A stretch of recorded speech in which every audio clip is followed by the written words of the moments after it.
I've only just moved out of that place and transitioned to a place where I finally feel safe again, and to have to consider that being changed again and having to look over my shoulder and be concerned when I leave work about if he's lurking around a corner or if he's driving past me just to monitor what I'm doing.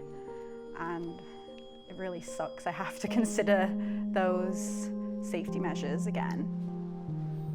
I was really taken aback hearing about him having parole already, or applying for it anyways. I'm scared that he will fall back into old cycles and be curious about how I'm doing. And I'm scared that that will initiate that obsession again of wanting to have control of me. My name is Hannah Povey. I am 28 and I was in an abusive relationship for 2 years.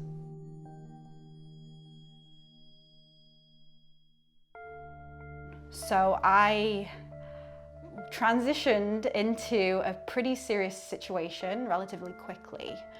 Like, it happened so suddenly, I didn't exactly catch on to the signs that were showing me that I was in trouble and I was in danger. He gradually started restricting my access to things. I was far removed from my family. He took away use of my vehicle. He actually wrote my car off. So I had no vehicle, and he would have full autonomy over my money, and I wasn't allowed a phone. He would kneel on my shoulders. I'd be laid down on a bed. He'd kneel on my shoulders. He'd put the weight of his body on my rib cage and on my lower part of my body. So in that situation, you can't put your knees up to kick or push yourself away from that situation. And he would also pin my arms to my sides. So I didn't have any way to move. And then he would pinch my nose and put his hand over my mouth. And he would count slowly to 15. He would typically pause and wait until I started breathing in my mouth and panicking. And when I was like getting close to transitioning to passing out, he would let go. And he'd give me a moment to breathe, and he would repeat that. And that would typically happen for a number of hours. I also started collecting images on my phone of bruises whenever I could, whenever I was able to access the phone. And I would send them to my email so we couldn't see them, and then I'd delete them off the phone. So I was able to collect quite a bit of evidence, and honestly at the time I didn't see it as evidence. I saw it as I believed he was going to kill me, and I wanted to make sure people could find this information and know that it wasn't an accident. So it took me a really long time to come to the realization that I was being abused.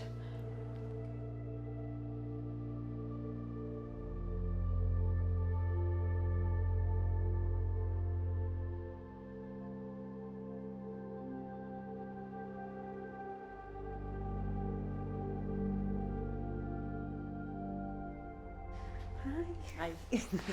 Oh, how are you? Good. How are you? I'm good, thank you.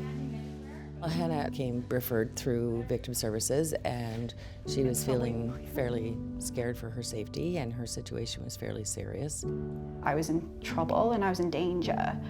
Gloria asked me a question. The question was, did I feel safe in any room of my home? And I only paused for a moment and responded back and said, no, I don't feel safe.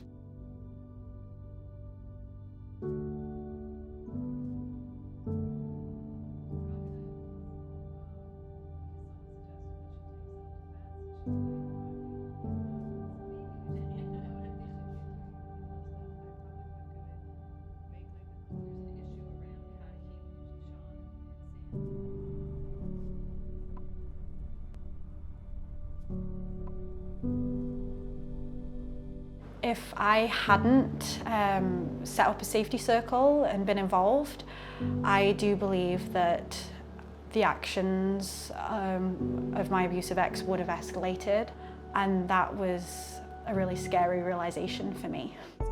We implemented strategies for when I was entering and leaving work. I do drop her off and pick her up every day, pretty much.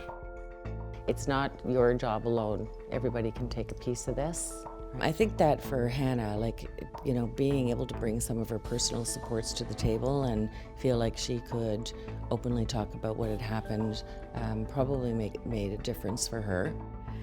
So I wanted to meet today because I had received a phone call from Victim Services, and they just basically told me that Will has applied for parole and his hearing is going to be scheduled for August. What are you worried about? So I'm worried that even with electronic monitoring, he may end up going to stores that he knows I frequent.